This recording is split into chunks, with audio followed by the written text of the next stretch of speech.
All right, everyone. I'd like to welcome y'all back to the Southern Dog Men podcast. Hey, some seasons are already starting to roll in. I know some people's been hunting and everything. People selling dogs at the moment. Seeing a lot of young dogs get posted. So now the time's to find something if you are looking for a new project for this upcoming fall. So got a great episode lined up with us. Got Mr. Zack Everhart on here with us. How you doing this evening, buddy? Good. How about you, man? Man, I'm hoping that one of these little afternoon thunderstorms is about to roll through and kind of chill it down and might be able to get a dog out before dark. Yeah, I know the feeling. We got about the same situation going on here, so I know exactly what you're talking about. Yeah, it looks like from your Facebook, it seems like you're trying to get out some in the afternoons with your little girl and everything like that. Y'all been having some decent weather. Yeah, had a few little cold snaps come through lately, and that's really helped the hunt. Mm-hmm. Uh, Man, between the mosquitoes, the ticks, the spider webs, and the heat, I just kind of slacked up this summer. Most of the time, I go pretty hard at it in the summertime, but here lately, I've kind of slacked up and just been going, early in the morning, late in the evening, about 3, 4 days a week, trying to get something started somewhere. Yeah, man, I've tried to do a little bit of hunting this summer. Try to go in a cool afternoon, maybe after a rain or something, and we're getting further into September or coming up on September. I forgot all about these dang Joro spiders. You can't Right. walk through the damn woods right now without running into spider webs. It is ridiculous. Yeah, I know the feeling. We spent more time yesterday pulling spiders out of our face than we did searching trees. Yeah. So, um, Well, it looks like you've kind of dabbled with some hounds this summer. Is that something you've always done, or is it something you've just tried to keep a dog in the woods this summer? Tell us a little bit about that. no, I pretty well got my start with coon dogs, and you know, throughout I ended up kind of transitioning into the squirrel dogs. But I've always been the type. If it's a good one, I'll hunt it. And Marty had bought one a couple years ago, or a year or so ago, I should say, and I got him here and hunted him about 3 weeks. And to be honest with you, he just kind of got out of pocket one night about 2 miles and got run over. Mm. And I said, well, that'll be the end of my coon hunting days. Well, next thing I know, I got this dog that I've got now here, and I'll be honest with you, he's probably as accurate as anything I've ever turned loose. He's an enjoyment for me to hunt. He's not a competition type dog. You probably ain't gonna take him out and go win much with him. He in his younger days, he came from Michigan, and he had fell out of a tree about 40 foot and basically broke his whole back end. And the fact that he can still go in the shape he is, surprises me. But the way he treats coons, it's pretty much amazing just to watch him go. And how old is the dog? Uh, he's 7. Okay. He was with some pretty good guys there at one time, and like I said, just as a Kevin Cable had him for a while, and Ashley Oxidine, and he just took a pretty bad spill one night, and that pretty much changed him for the rest of his life. Were they trying to competition hunt him or anything before his injury, or has he kind of always been a little bit of a pleasure dog? No, he had been competition hunting. At some point, somebody, I don't know who, they've granted him out in UKC, and won right at $10,000 on him in PKC. And after his accident, I pretty well say that pretty well wrapped up his hunting career. Yeah, so now he's just kind of retired and gets out and goes have a little fun now, huh? Yeah, pretty much. I like to take him 1, 2 times a week. Sometimes I'm not able to take him that much, and sometimes I'm able to take him more. But we just enjoy him. He's just old. Go in there pretty quiet on the ground, and act just deadly accurate. I know he sure is a good-looking dog. I've seen your pictures, and I think you've posted a handful of videos. Man, he's a pretty joker. Yeah, yeah. I don't know if it's him or me, but we had put him in a bench show last weekend. My cousin's got a son, and he's showing some interest in the coon dogs and squirrel dogs, and they had a youth hunt here next to the house, and no, I'm lying to you. I'm lying. That's a completely different dog. Um, yes, the JB, he's a good looking dog. He from his accident, he don't hold muscle tone. You know, Mm-hmm. he looks kind of feeble on one leg, but like I said, it don't really affect him. Um, my thing with him would be when you cut him loose, he leaves on three legs, but man, he moves through the woods. You wouldn't know he wouldn't 3 year old and had four legs. It's crazy how some of these dogs can take some injuries and be able to overcome them or adapt to them. They lose a little bit, but you don't see a big difference. Like there's a boy that I know. He's a hog dogger, and he's got a catch dog that is missing its whole front leg. He's like, hey, it's a little slower than everything else, but it's still got its drive. And when it locks up with a pig, you can't even tell it's missed a leg. Right. Yep. That's what I call heart and drive. And in that catch dog situation, he's game. Yep. And that's what I look for. No matter if it's a coon dog, squirrel dog, they've got to have drive. I think that's what we all look for is, whether it's hot or cold, we want something that's going to try to be consistent and have the heart to keep going for you, not to give up. Yeah, I feel like the drive, you get a lot of that genetically, but that heart, they're either born with it or they ain't got it. Mm-hmm. That's something you can't put in them. I personally don't feel like you can breed, that direction and get it. I feel like if they've got it, it was something that they was intended to be born with. Exactly. Well, before we start getting into the breeding and everything like that, let's kind of cover that youth hunt that you just went to. What organization was with it? Were they holding casts? Was it just a bench show? Let's talk about that a little bit. I like to hear when young folks are trying to get into the sport, whether it's the coonhounds or the squirrel dogs. Yeah, they was. We've got a local coon club here, the next county over from me, about 10 minutes down the road. And, I know they put on youth events. It's just a matter of me not being, there and participating. I know they've been going on, but since these kids around here's got interested, they happened to have that one going on, and they had a treeing contest, and they had a UKC sanctioned bench show, and they had a UKC sanctioned night hunt. And I don't know. I don't really know the exact numbers, but I know they had a full clubhouse, and they had good participation in the treeing contest. We looked up and ended up having the barkingest dog there, and Tickled them kids pink, didn't it? oh yeah, and then they had good participation in the bench show, and they had several full casts in the night hunts. So that ended up working out good. That, like I said, for a youth event, they had really good turnout. Basically, all the kids there, whether they participated or not, they ended up leaving with something. They had I I feel like I do him injustice not to mention his business, but I really don't know what it was. But met a super good guy there. Um,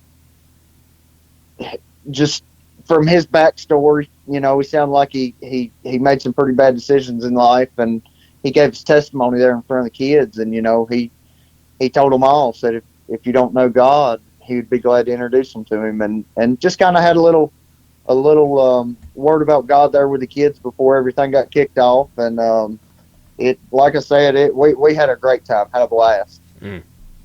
That's what it's all about right there, getting kids into the sport, but getting a little bit of scripture or just the word of God, that goes a lot of way for these young kids nowadays. And man, I wish there was more clubs or events that were held, but man, I like hearing that right there. Yeah, and you go back to the youth hunts, I'll have to give shout outs. Aside from the coonhound world, back to the squirrel dog side of it, Brian Farrell and Seth Davison. I know for the last 2 years they've put on a USDC sanctioned squirrel hunt in Virginia, youth event, and it's like every year that thing keeps growing and growing. And they're talking about putting it on again. I guess this would be their third year of putting it on. And um, like I said, from the first year to the second year, and hopefully the third year, you can see the increase in participation from the kids. So that's good to see. Yeah, I mean, you keep hearing it and keep hearing it. It's what we do. It's kind of a dying sport. I go to some of these hunts. I'm not seeing a lot of people my age, which by no means I'm a spring chicken. I mean, I'm 30, but people say I'm young, but I'm not seeing a lot of folks that's younger than me, less alone some kids. I only know one gentleman that brings his grandsons along or along with him, but I'm not seeing a lot of the youth. But I know in some of these coon hunts events, it seems like the coon hunting world, there are a lot more of the youth events. I'd love to see some more for these squirrel hunts, whether it's bench show, getting them out in the woods on some casts and stuff. I know there's a handful of clubs, they'll get some people together, they'll go do some kill hunts and everything, but I just want to see it grow. I'd like to see more kids get into this, man. You see the pictures when kids are holding dogs on a bench, man. I mean, you see them smiling ear to ear. Yeah, I know exactly what you're talking about. I know as far as Squirrel Club wise, the Whitmire Squirrel Club in South Carolina, Jeremy Nichols and Danny Nichols and Tracy Rash, Mm-hmm. Josh Presley, those guys, they're big with youth events. They always, it seems like they always try to do something to involve the youth, and I like to see that. They had treeing contest down there for a couple. I want to say the NKC World Hunt, UKC World Hunt, one of the two, and there was a lot of kid participation. I had Raylan down there, and we ended up getting beat the first round. We ended up sticking around for lunch and all that, but I ended up letting a kid put him in the treeing contest, and it wasn't to prove anything or whatnot. It was just that kid wanted to participate and didn't have a dog, so we, like I said, we put Raylan in there. He had a blast. Mm-hmm. He didn't win, but you wouldn't have known that judging by the smile on his face. So I felt like that was a success. Yeah, that's the biggest thing, man. For us to keep this going, we've got to get these youth involved, whether it's the coon dogs or the squirrel dogs. We've got to get them involved. No doubt. I agree with that 100%. But let's start talking about some squirrel dogs and stuff, man. I mean, how'd you get you started? I mean, did you start out with the coon hounds doing some competition coon dogs? Have you always been a squirrel dog man? Let's jump into it. I coon hunted with some friends of mine here around the house, and had a really good buddy of mine. Ended up getting hooked up with him and his daddy and another good friend of mine. And his daddy basically bought the coon dogs and let us take them to some local PKC hunts and UKC hunts around a couple states. And we done that 2006 to roughly 2012. And ended up, my friend that I done it with, he ended up passing away in a horse riding accident. And it just wasn't the same after that. So I'd kind of started dabbling in the squirrel dogs and ended up getting what I thought was a pretty good one. As far as a meat dog, she was probably one of the best I've ever owned. But she just a quirky type cur, you'd put her with other dogs and it's like her wheels would fall off. And messed with those for a while, and then finally ended up getting hooked up with Marty Munns. And once I got hooked up with Marty, that's pretty much been the history of it for me. I want to say I've been hunting dogs for Marty now for about 7-8 years. I think I started in 2018, 2019, but since I met Marty, he's always kept me behind a good dog. So I've been blessed in that aspect, just because I didn't necessarily hunt it for Marty. I was exposed to a lot of good dogs that he owned and exposed to a lot of good dogs being in the hunts that he allowed us to go to. So after that, it was just kind of team Outer Banks for me after that. Now, how did that friendship come about? I mean, was it just you got introduced to him and he kind of took you under his wing, or? It just kept, I'd hunted with Marty. Believe it or not, at one time, Marty hunted his own dogs and was a heck of a tough competitor. And I had hunted with at that time I owned my own dog, and Marty was hunting his own dog, and we had hunted against each other a couple times, and I just remember a hunt that stood out to me with Marty. Me and Marty kind of butted heads on a cast one day. I had a walker dog, and she got treed about a mile, and you could hear her every breath. And Marty was hell bent and determined he wouldn't walk into that walker dog. And you know, after that, me and Marty we had talked to each other at a couple hunts and stuff, and Marty ended up going on his dog buying spree and getting his kennel started up, and he had bought several dogs, and he had more dogs than he had handlers. And one night, just out of the blue, he'd put a post on Facebook looking for a handler, and I really at the time I like I said, I had my own dog, and I was kind of on the fence about hunting for somebody, and I kicked it around in my head for about 2 days, and then finally I just called him, and that phone conversation lasted probably 45 minutes, and ever since then, I mean, it's been wide open. He was looking for a handler for Gold Tooth, and that's kind of how Gold Tooth come into the mix with me. Um, I think I got Gold Tooth in 2018, and I kept him till he died. Now we kind of talked about Gold Tooth when we was on the phone. I believe it was yesterday. You said that dog could flip a switch. You said you could get him in a tree mold. You wanna kind of talk about that a little bit? Kind of how he hunted, or some different scenarios of how he hunted. Yeah, I can elaborate on that now. He's dead, so there ain't no secrets to hide with him anymore. But yeah, I mean, at one time I felt like he had a pretty good what I call a built-in tree switch.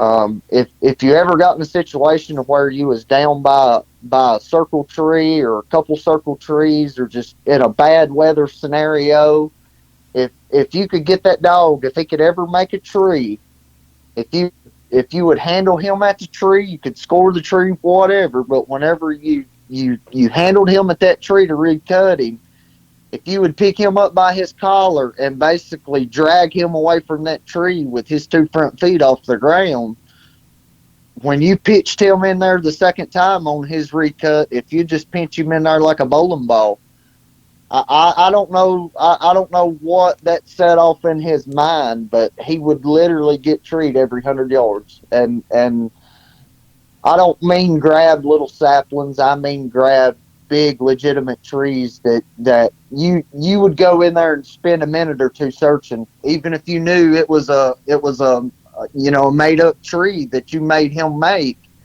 It was still the type of tree to where if it had a vine in it, you shook that vine. You know what I mean? Mm-hmm. Well, I mean, And you think it was something that was man-made with him, or you think he had enough brains that he knew, hey, all right, we're in a competition hunt. I've been pulled off I this tree a certain way. It's time for me to get rolling. personally, I think it was a mixture of the two. Mm-hmm. Again, I can't tell you who you can give the credit for that to, but I can tell you that Isaac Peavyhouse turned me on to it.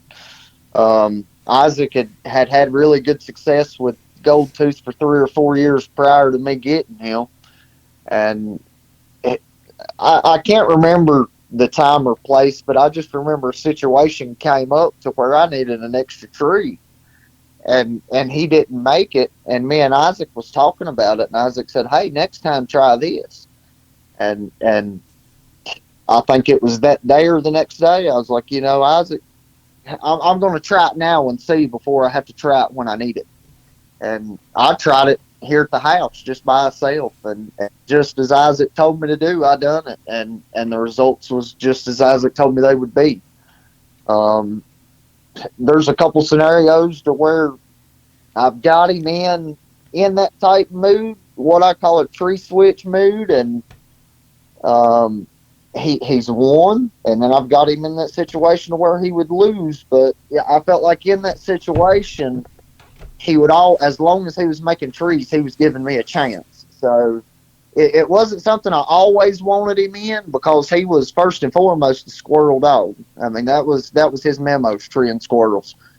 I'm going to say 90%. Well, I can without a shadow of a doubt say the cast that I won with him, 90% of them were won with plus points. So it wasn't something that he had to have to win, but it was a little extra that he had in case you needed another tool to try to win. So um, I've never seen one like him since. There may be one out there. I don't know, but and again, I wouldn't even know where to start to try to get a dog to do that. But it was something that he had, and he was really good at it. And he knew when you went through that motion, he knew what that meant, and that's exactly what he done. Now I know y'all did a lot of winning with Goldtooth, right? I mean, or had he been winning all the way up until when y'all got your hands on him? Man, I don't want to toot my own whistle. Everybody that's ever owned that dog was successful with him. Mm-hmm. I'm going to say that I won the majority with him only because I think I had him the longest. Yeah. Um, and at the time I had him, I was committed to him 110%. I would take a dog here and there and tune it up for some friends of mine or for Marty, but as far as just the dog that I hunted all the time, every time I went was Goldtooth, and me and him kind of, I don't know, it's like we got on the same page as each other, and he knew how I felt by looking at me, and we just we created a bond. I feel like, and when I turned him loose, I felt like he wanted to please me, and that was what I got out of him most of the time. You know, when we was talking yesterday, you said he's one of the smarter dogs you've dealt with, correct? Oh, absolutely. Yeah, he's him and Raylan. Raylan's the only dog I can really compare him to because I've had Raylan here probably the longest other than Goldtooth. But they're the same animal. They've got the same results at the end. It's just on how they do it. One of them's laid back, and the other one's just radical and crazy. So it's all in what you'd really prefer in a dog. But like I said, they're both squirrel dogs, both nice dogs. But as far as brains, Goldtooth he had the brains of a Labrador. Now, you could probably correct me on this, and it's probably going to be a stupid question, but was Goldtooth bred a lot? I mean, I don't ever hear about a lot of offspring. When I hear Goldtooth, I always hear of the dog Goldtooth. I don't ever really hear about a lot of the offspring. Was he bred much? Is there anything out there? I'm not going to say he was bred a lot. He was bred. Farron Butler, one of his prior owners, he bred him his fair share, and I bred some really good dogs to him. Matter of fact, Marty Munns bred his three-time world champion Skeeter dog she was off of Jam and Bow and Dean Wright's Lily female, and she's pretty dominant reproducer herself. And here was the way I always felt about Goldtooth. I felt like Goldtooth was the exception. He was the anomaly. Mm-hmm. And from my experience, those type dogs don't necessarily reproduce themselves. I'm not going to say he didn't reproduce usable dogs or squirrel dogs, but I never seen any that really reminded me of Goldtooth, if that makes sense. There's some really good ones out there. John Elkin, he's got one named Penny. He tore the LMC up. And matter of fact, Goldtooth, he ended up, I think it was 2023, he ended up getting the LMC Sire of the Year, and that was off of maybe one or two pups. Wow! And but like I said, he's produced some usable pups, squirrel dog pups that people are proud of. But just I've never seen the next level type dogs that really had his ability from him. Now, how was he bred? Do you remember what he was bred? It all depends on who you ask. Uh-huh. I Big Play Ray was what he had on his papers. Mm-hmm. Um, I can't really remember what his bottom side was. I feel like they would lynch me if I told you wrong, but I know his OMCBA's paper showed him to be off the Sniper's Big Play Ray. Okay. And he was controversial. They was guys said he was fast, bird dog, hound. I can't honestly tell you what he was. All I can tell you is he was a through and through squirrel dog. Man, it seemed, talking about the controversy, man, it seems like all these dogs have some kind of controversy. It doesn't matter. Yeah, well, the way I look at controversy is if they're talking about you, you're doing something right. Mm-hmm. And that was kind of the way I looked at it with Goldtooth. He was mentioned in a lot of conversations, but one thing they never did talk about was how much he lost and how sorry the dog he was. So it kind of balanced itself out in my mind.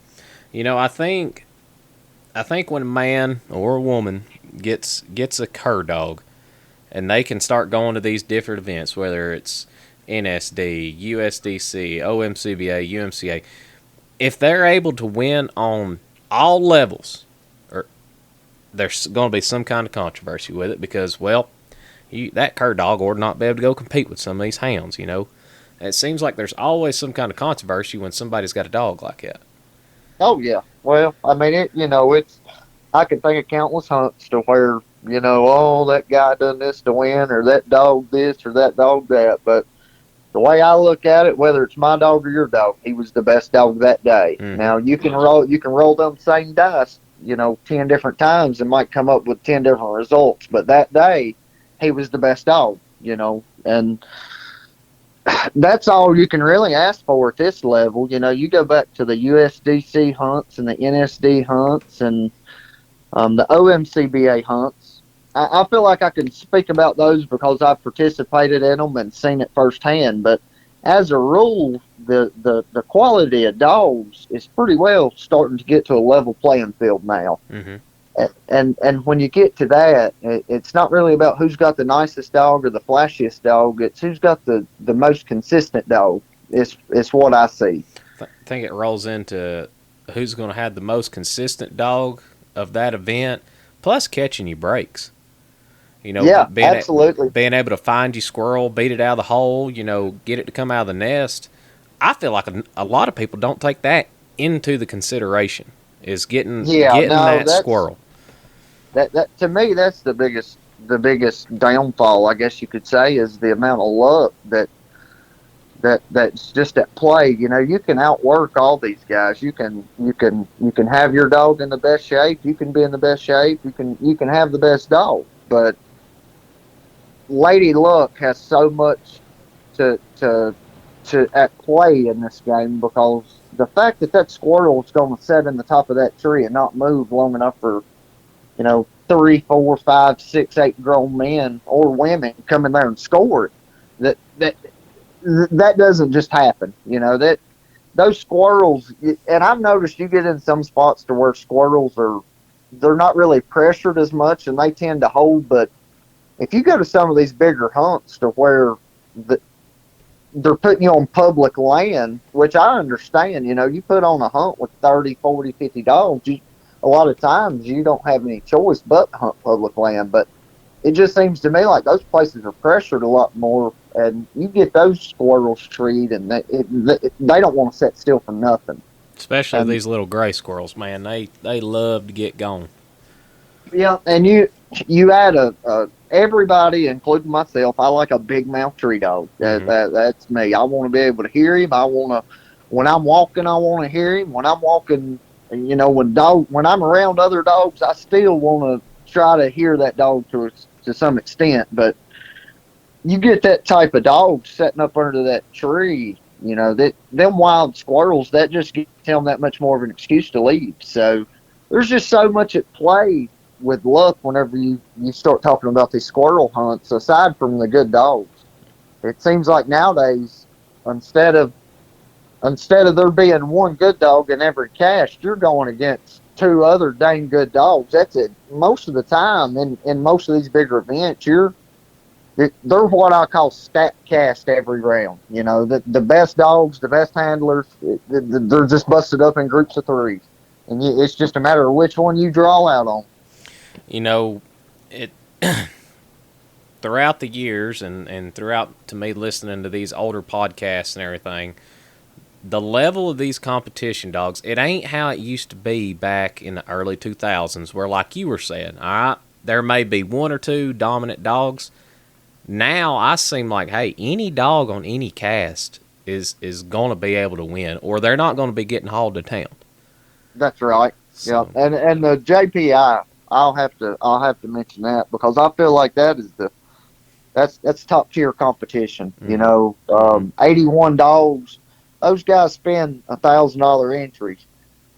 They're not coming with just your run of the mill, just go kill a few squirrel type dogs. If they come and pay $1,000, they're confident in that dog and that dog's ability to win. But there's no easy draw at that place. You yep, can look around the room and I can tell you, I'm sitting there thinking, I don't want to draw him. I don't want to draw him. There's no guys at that hunt that you say, I want to draw him because everybody's got the same caliber dog, it seems like.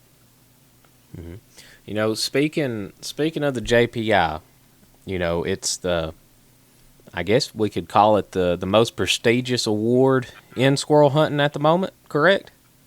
Highest paid, anyhow. Highest paid. I mean, money aspect, yes, it's the highest paid, but I consider it the most prestigious. Like you said, there's Yep, 81 dogs. It's going to be the yep. best dog in the country, best dogs in the country there. You know, I I feel like the squirrel hunting side of things is kind of starting to get like the coon hunting side of things. You know, for years and years, there's been these big money coon hunts, the truck hunts, the side by side and everything. And I feel like the squirrel hunting is starting to come up to that. Will it ever be as big? I don't know, but I feel like it's starting to catch up. Is that something you kind of feel like is going on as well? I do, and that's the direction I like to see it heading in. Now, am I going to say that it's going to catch or exceed what the coon hunt's going? Probably not, but you got to think. I started this in let's say 2012. I think. Mm-hmm. Um, you talk about going to an NSD pro hunt and winning $1,100 on a Saturday. Now that was good money. Mm-hmm. You know that for me to be able to go spend a $50 entry and win 1,100 on a Saturday, I felt like that was as good as it got. Mm-hmm. And through my years, I sat back for years and kind of watched as they hunted the JPI up until I started hunting for Marty and was able to participate. But I could see it every year. And then now it's like you get certain guys in place, like Jeff Island. He has went above and beyond for that organization, and there's a ton more.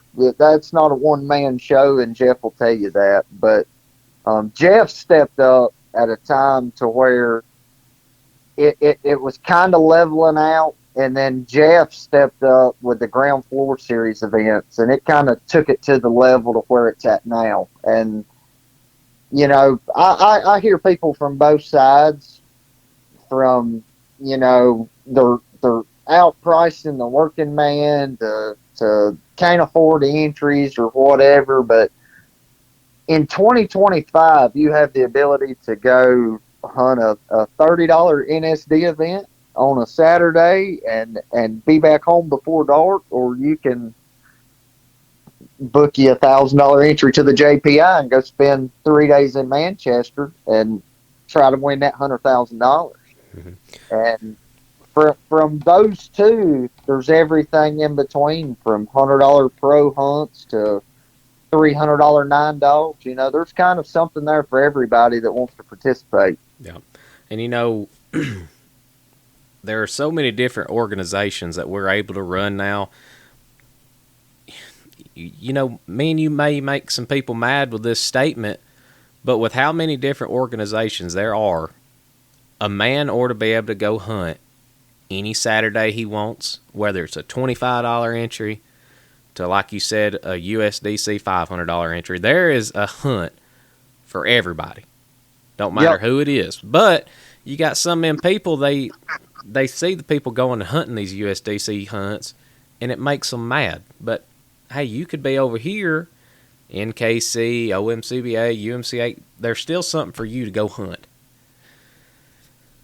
Yep, I agree with that. There's been some times, not a lot, but like you say, there's been times to where there's been a USDC event that I wasn't able to get to for whatever reason, but there would always be something down the road. So if I wanted to go participate and wasn't able to go out of town, I could drive 10 minutes down the road and still have fun on Saturday. Mm-hmm. I wish it was like that in my neck of the woods. I'd love to drive 10 to 15 minutes to get to a hunt, buddy.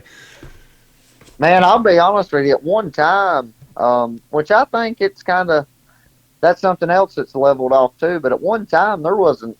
I bet there wasn't 2 or 3 hunts in the whole state of North Carolina in a year. But now you've got several clubs around that.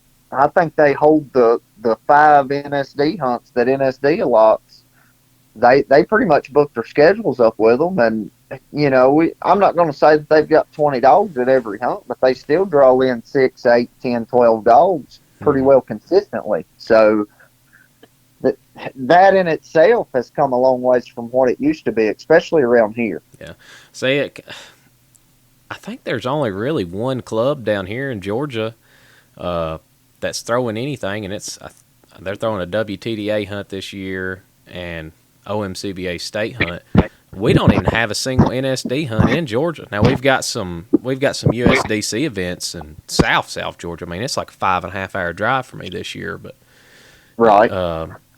I'd love to see the state of Georgia be able to host more hunts. We've got plenty of public ground. I mean, I got 30,000 acres right here. They only allow three deer hunt rifle hunts a year. Everything else, it's bow hunt only. You ain't even supposed to be on it.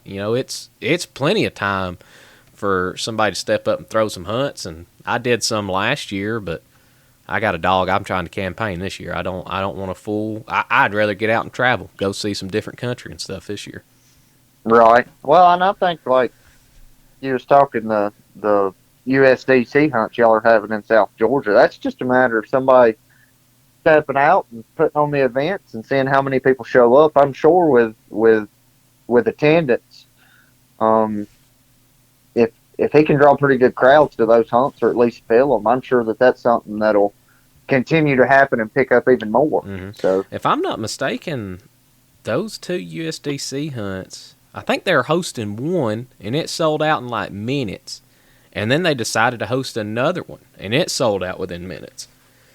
So. Yeah, that, and again, that speaks volumes for me to the USDC and the job that those guys do.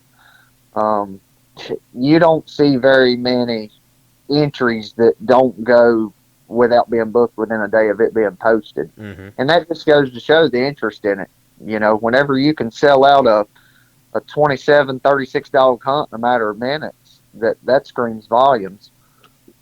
I think it kind of goes back to, there's several of these guys, they want to try to go make some money now instead of getting their paper slip and maybe a little trophy. They're chasing a little more money in their pockets.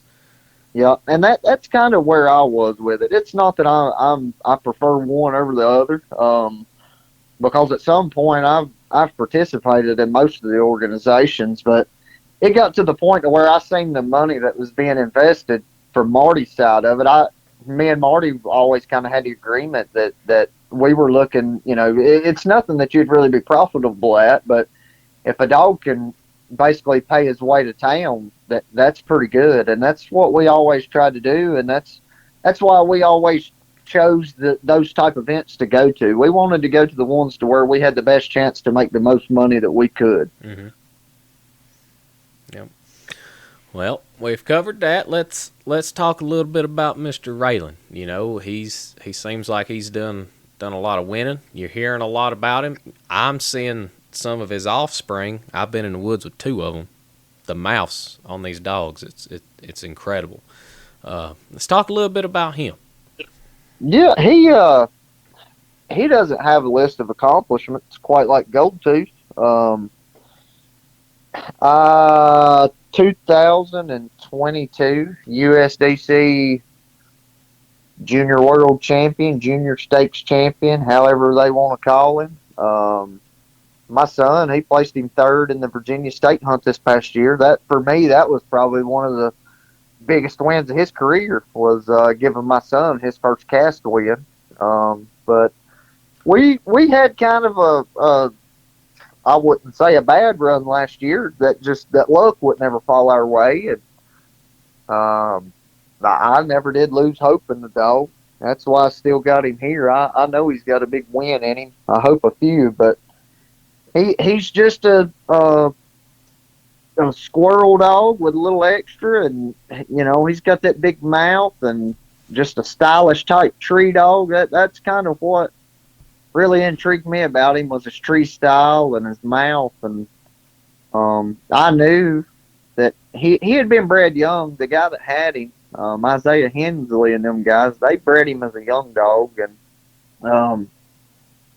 a matter of fact, I think one of his first litters was the Bentley dog that I don't know. I don't want to not say them all, so I'll just call Lucky Kennels out of Texas. I think there's several of them involved in that. But Dustin Richardson hunts a dog named Bentley off of Raylan, and a female called Little Bit. Matter of fact, it's a half brother to Wally's hawk dog. They got the same mama. But he got him in the finals of the JPI last year, and I think he brought home about $33,000 for that, and got a couple more off of a Hummer Jip I've got here at the house.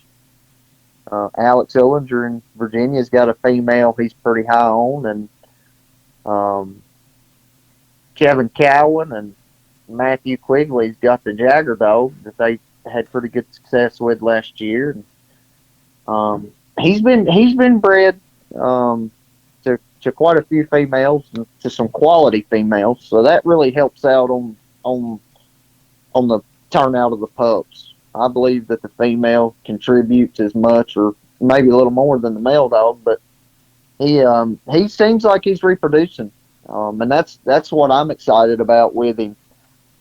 I was had the opportunity. Marty's kind of hit a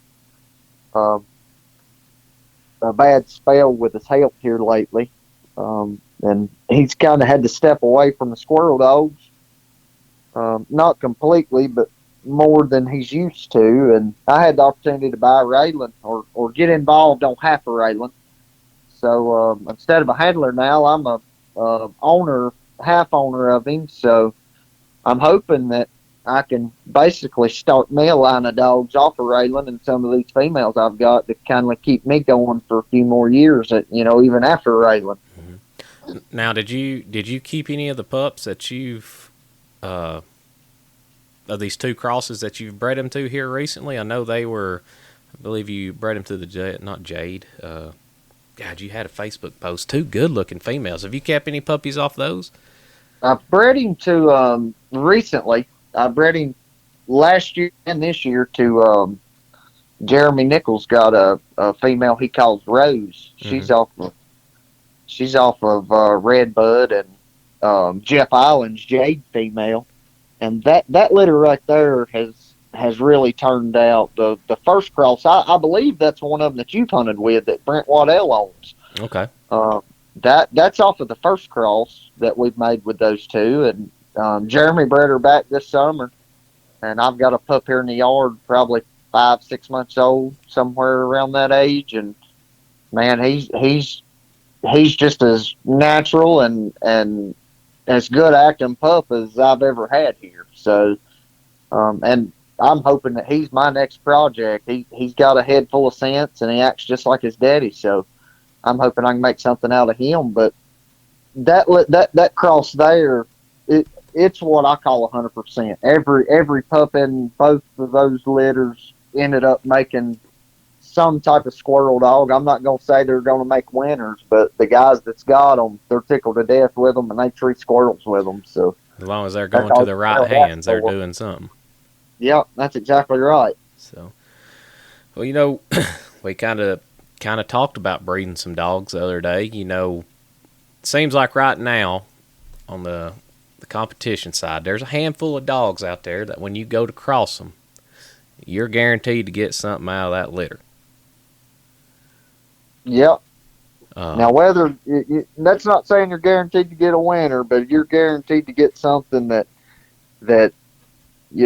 in the past it's worked. And to me, a cross like that, those are the ones I'd look for, because that kind of just tells me if it's worked in the past, you just need to add the boot leather to this one, and just hope for the same results as the first time. I ain't gonna say you're gonna do any better or get any better, but to me, the odds of getting something usable are a lot better out of those proven crosses than some you're not sure about. See, I've gotten to the point now.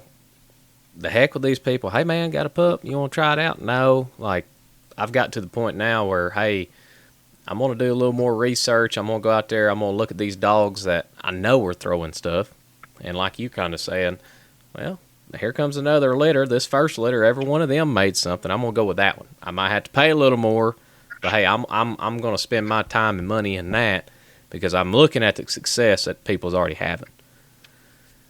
Yeah, and you can kindly look back, at other people's success and crosses, and look back and see what's worked for them. And a lot of times you can replicate crossing those bloodlines kind of similar to the way they've done it. You might not get the same results. It might be better results. It may be worse results, but still, yeah, that gives you kind of an idea of which direction to go instead of just blindlessly. Now, is that kind of you kind of talking about getting into a line breeding there, or just looking back? Well, all right, say this dog crossed good with this one. They made a good litter. They threw this one in here. It did good as well. Is that kind of what you're talking about, or are you talking about more line breeding? Yeah, for what I'm trying to do is more line breed, and that just goes back to focusing a bloodline on one or two particular dogs. And what's given me the idea of that is if you go back and look at some of these good dogs, it seems to me like the best dogs always come out of line breed versus the outcrosses. Mm-hmm. You can focus more on the traits, but doing so, you take the bad traits with the good traits. But that's kind of the direction I'm headed is the line breeding side of it. I've with Raylan, he comes from a background of probably some of the best reproducing females in the cur dog history, and male dogs as well. So that's kind of the direction I'm headed, is to focus on that line breeding portion of what Raylan has in him. Well, let me ask you this, and I've never asked anybody, but we're kind of sitting here talking. To really get a line breeding program started, is that something you can hit on with the first cross and then continue to build off that, or is it something where you've got to kind of make several crosses to get it where you want? I may not be making sense with that, but Well, no, you are, and to me, it's a combination of both. You've got to know what to look for. Number one, you've got to know kind of what the worst case scenario is going to be out of the cross. Breeding them like that. Again, when you breed them, line breed them and breed them tight to each other, you basically double up on the good traits and the bad traits. So, in the direction I'm headed more toward the grandfathers crossed on granddaughters, uncle niece crosses. I really like what I've seen in the past out of half brother and half sister crosses. mm-hmm.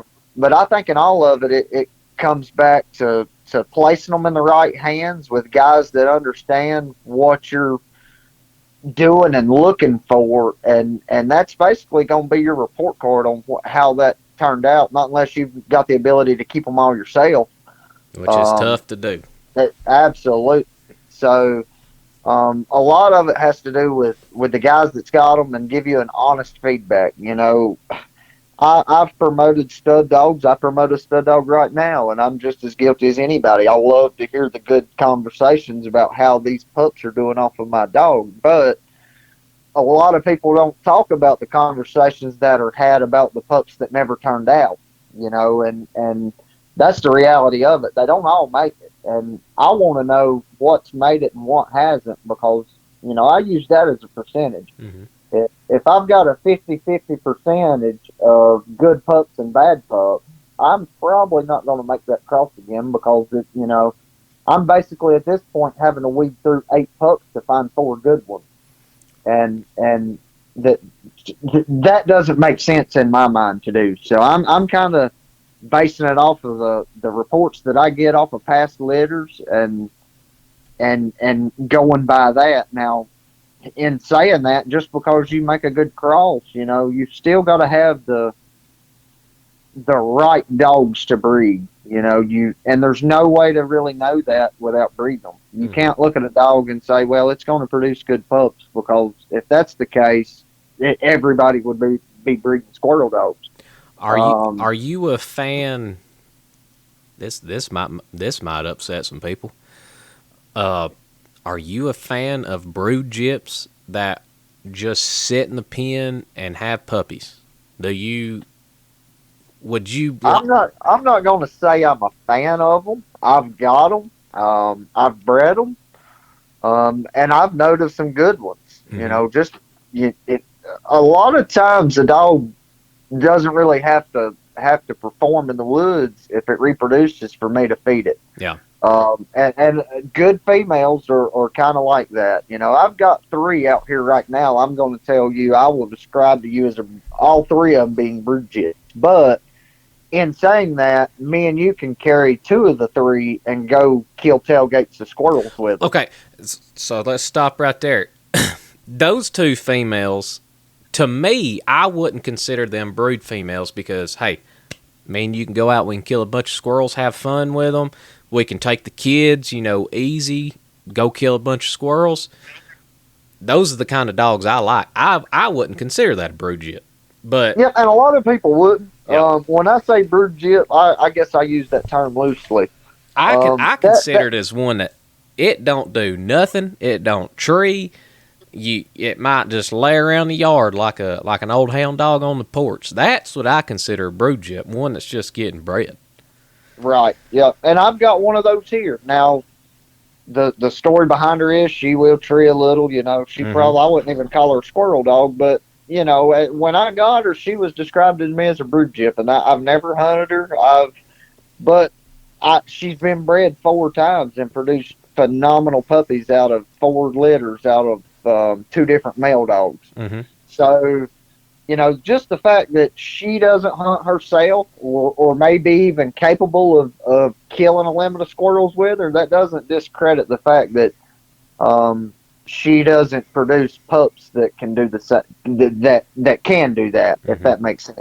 See, it scares me to say get one of those dogs that, in quotations, a brood dog, something like that, and cross to it. To me, in my mind, well, dang, I don't know what I'm going to get out of it. Nobody's ever fooled with her. We don't know what her mouth's like, don't know how she travels, but like you, on instance, hey, we're going to go breed her, and she's going to make something. I guess it's one of them things, hey, it's either going to work or it's not, Well, and to hit on that, I've been lucky in this, going back to being involved with Marty Munns. I have bred basically what I consider the best male dog and the best female dog I have ever seen. To this day, I've bred them in my front yard, and I got pick of the litter. I basically had full control of them. I could pick as I wanted. Man, those pups never did really turn out. None of them, and that kind of got me to thinking. Just because you breed 2 of the best to each other, that doesn't mean anything for the results. And after that experience, I kind of was just like, it's a crapshoot anyhow. It's like a lottery ticket. There's no rhyme or reason Now I'm not going to say guys they don't have breeding program. That's like Merle Seeley Mm-hmm. and those guys. They've got a breeding program that's been successful for them. And they've been successful breeding, like we talked about, certain lines of dogs to each other because he basically has an idea of what the results will be. Um, but I, for me, you give me something off of a male dog that I like, or a male dog and a female dog that I know produce decent pups, and I'll give that pup as good a chance as any of them. And that's kind of what I'm doing now with some of the females I've got here. I, the one litter's been made before, and it's produced really well. So I'm going to get one of those pups and hope that I can make something out of it. But in saying that, I've got another female out here that I'm just excited to see what her litter's going to be. And she's never been bred but one time. She was bred to Festus, and I just, from what I know of the some of the females Raylan's crossed on, I'm really looking forward to seeing how him and this Gyp cross too. Mm-hmm.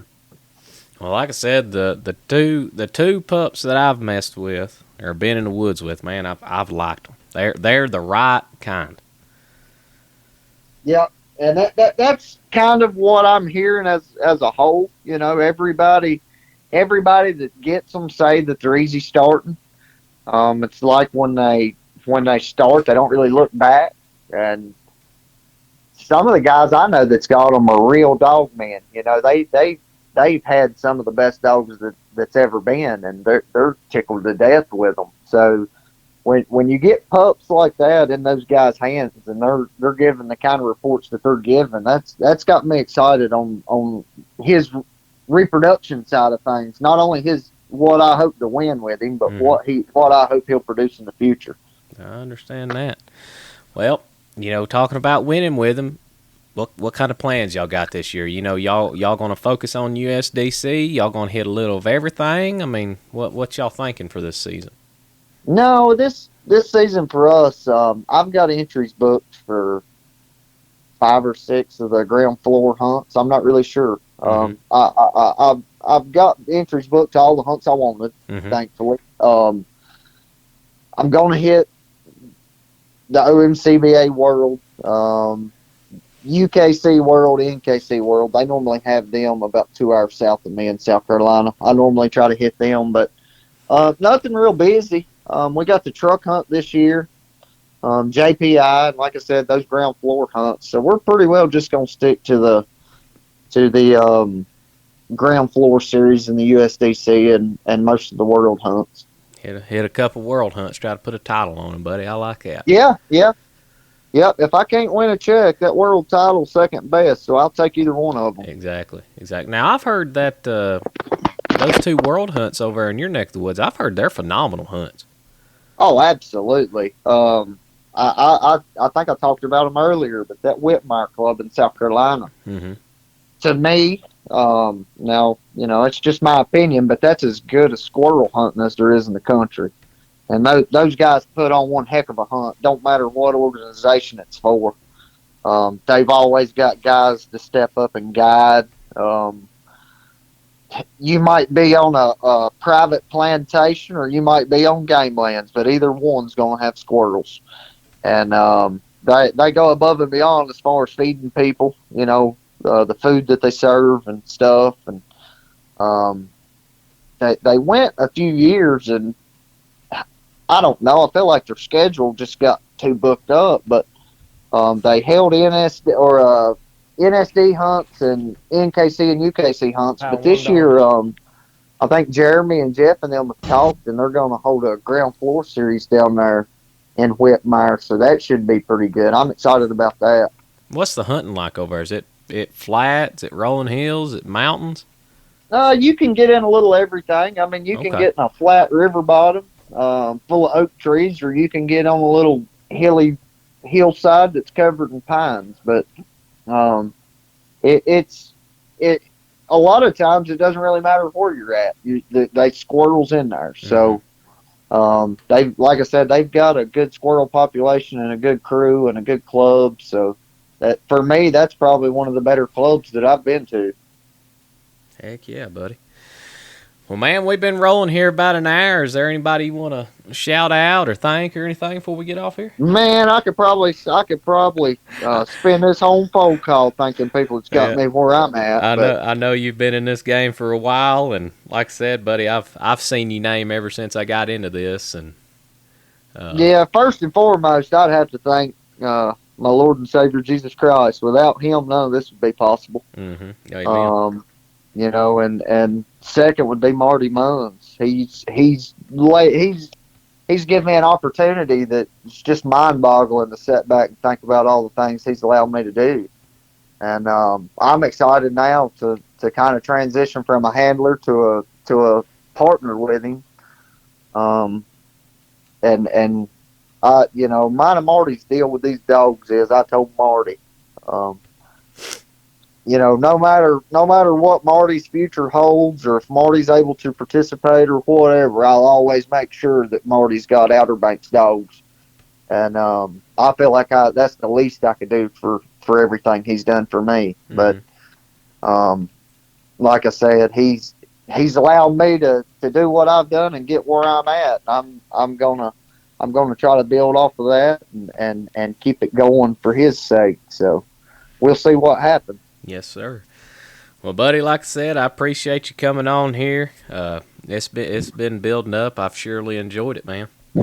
Yes, sir, man. It's good talking to you, and y'all doing a heck of a job. I like listening to them, so y'all keep doing what you're doing. I appreciate it. I hope we get to share a cast together one time this year somewhere. Man. So. Yes, sir. I might see you up at Jamestown or something. Yeah, so. Yeah. Heck, maybe you'll make the trip come September, that spring hunt. Maybe you make a trip up there.